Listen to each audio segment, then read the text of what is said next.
Wala, yun lang yung ginawa niya talaga. Ano daw?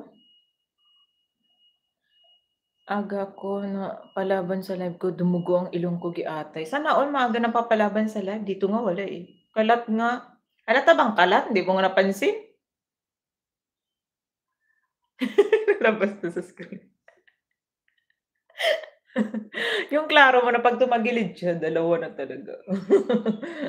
Michelle, ibenta mo kaya yung isa. Try mo, baka magkapirahan yan. So, magme-makeup ka na lang kinalat mo pa. So, anong purpose talaga ng makeup mo, Michelle, yung totoo? Para mapansin. Ito yung mapapansin talaga, "Oh, makalat yung mascara mo." Siyempre natural, sinadya ko. Ma'am Zenny, thank you for staying 1 month. Pero ang ganda ni Michelle kanina. Pagkatapos mo ibagsak yung iniangat mo. Oo, ang ganda niya. Hindi ko siya nakita kanina, si Jo ang pumunta dun, eh. Busy kasi ako kakatsismis sa mother ko. Joke lang. Hala, Michelle, pangit ka daw. 'Di ba double chin? Ang laki nung ni Michelle dito, 'pag nakatagilid, oh. Tapos si Michelle, sa akin 4, 5, 6.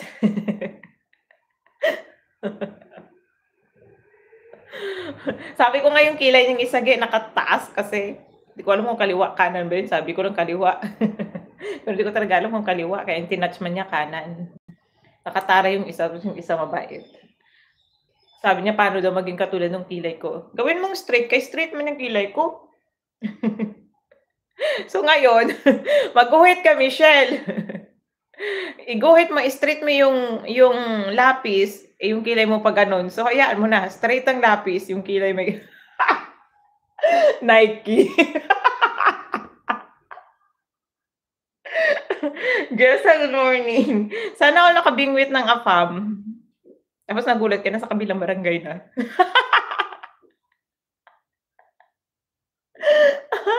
Dapat pagtagpuin mo yung 2 kilay mo, Michelle. Kasi gusto niya ng straight na kilay, eh. Eh, di maglapis ka straight. Hayaan mo na yung kilay mo nakataas yung hindi naman masyadong kita yung totoo mong kilay, eh. Kapalan mo na lang yung paglagay ng lapis. Magaling si Anggi magkilay, uy.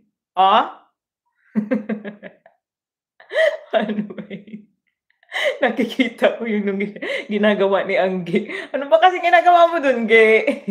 Ikaw talaga nagkilay nun o inedit lang yun? Sabi ni Anggi siguro kahit sa kilay lang kung malaman nilang damonyo ako.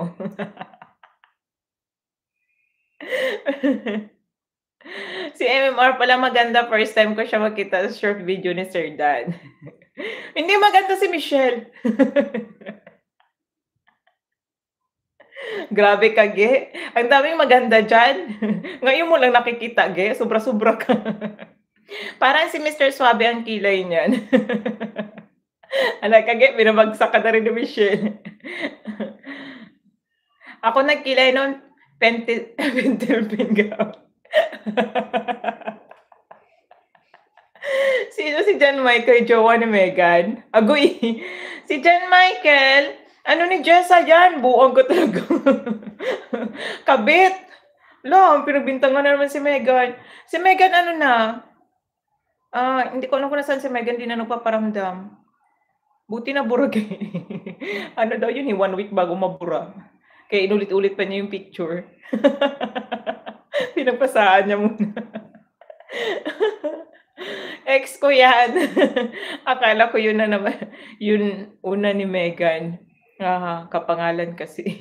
Anggi, huwag kang mag-alala, nakita mo ako sa personal, ako paabot sa'yo ng tester na pabango, maldita man ako sa personal ang mukha. Okey, lagi may kalaban. Kung mataas ang kilay ni Michelle, mas mataas talaga yung kay Annabelle, palaban yung kilay niya. Maputi yan si Annabelle. Dati kasi yan nilublob sa Pispasol. Nung baby pa siya. Hindi man natanggal kaya walang ligo-ligo. Daming ex. Dalawahin mo yung tester.